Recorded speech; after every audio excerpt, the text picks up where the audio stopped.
Greetings all, Jesse D here again. Here we are with Mastering Monsterpocalypse Day 7.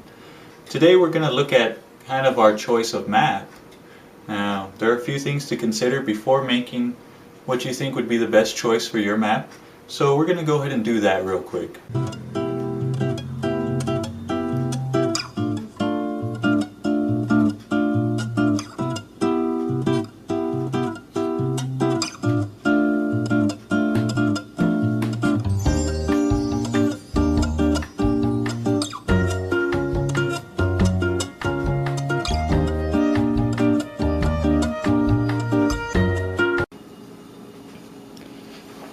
Okay, so here we are.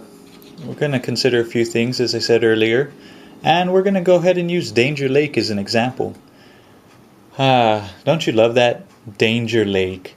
Yeah, let's load up the wife and kids into the minivan, go out for a fun weekend at Danger Lake. What could possibly happen? Yeah, sounds like something out of an 80s slasher flick. In any case, it provides a really good demonstration of all the things that we want to consider. The first one, which is probably the most important thing we want to consider, is going to be building placement.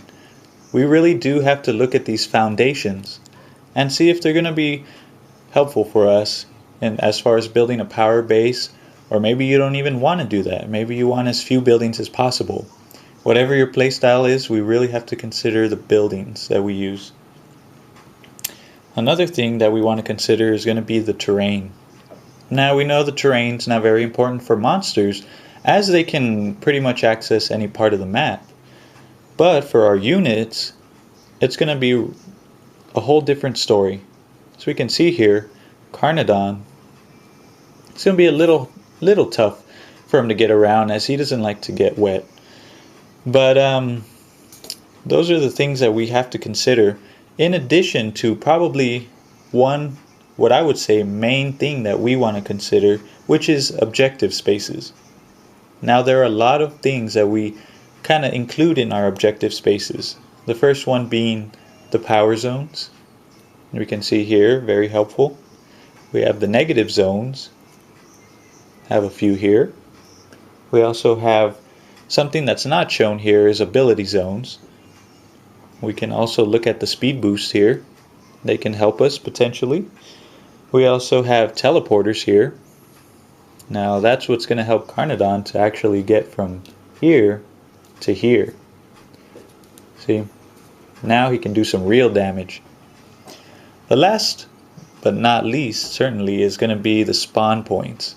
We really want to look at where our spawn points are on the map and see if they're going to be kind of what we're looking for. As we see here, we also have some neutral spawn points that our enemy may want to kind of secure, so we actually want to keep an eye on those too.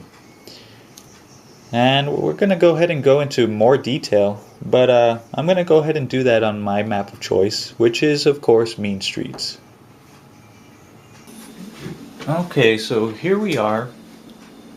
We're looking at Mean Streets here, which is my personal choice. Again, as I mentioned in the last video, I'm no expert by any means, but I can at least show you kind of what I do. So hopefully you all can provide some feedback, give me some good ideas. Maybe you'll also get some ideas. Who knows? It's a crazy world we live in. But we definitely want to look back at our at our main three things that we want to consider, and that's going to be, of course, the building placement, also our terrain, as well as any objective spaces. So let's go ahead and see what I did. Now I really like Mean Streets because there's what I consider two very good spots to build power zones. I like to have maybe something here.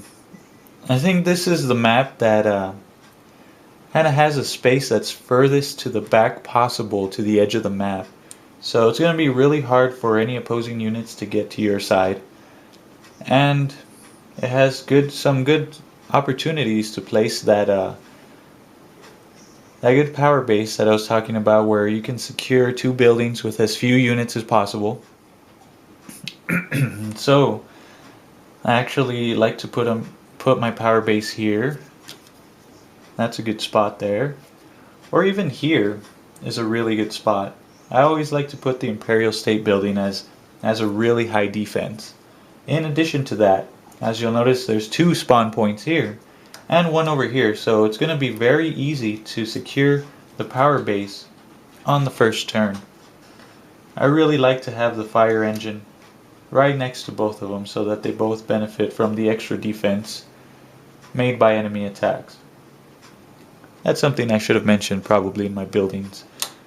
But I was thinking about it, and that's a very good idea that I'm sure a lot of people have figured it out. Also, the terrain is not too bad here. We do have some water here, but for my personal choice, I like the pterosaurs. It's not too hard to get around with my bellowers on this map. There's some really good streets here, kind of narrow pathways here for them. The good thing is that these building foundations are scattered everywhere, so it's really easy to take cover pretty much anywhere I go on the map. Also, the objective spaces. And we see here the power zones are a little difficult to get to, but it could pay off if I use something like a Brontox here.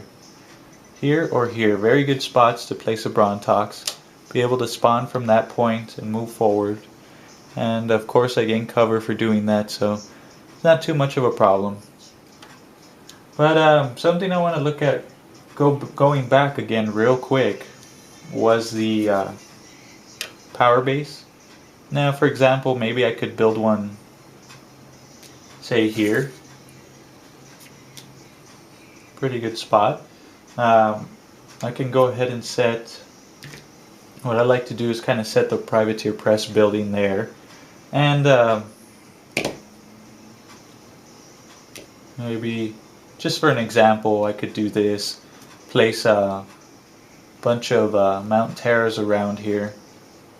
So now I have this area. Even if the opposing monster spawns here, they're not going to be able to fly over this area to access my power base right away without opening themselves up to an attack. So I like to build a power base here or here. And as I mentioned, the spawn points are, fairly linear. So I actually like that. I like to be able to spawn my units quickly and closely together, and that'll really help me to move around the map. So that's kind of what I consider as far as Mean Streets goes. Has a lot of buildings, it's a very basic map. I know it's boring, it's one of the first maps, but I really do like it, It really suits my play style.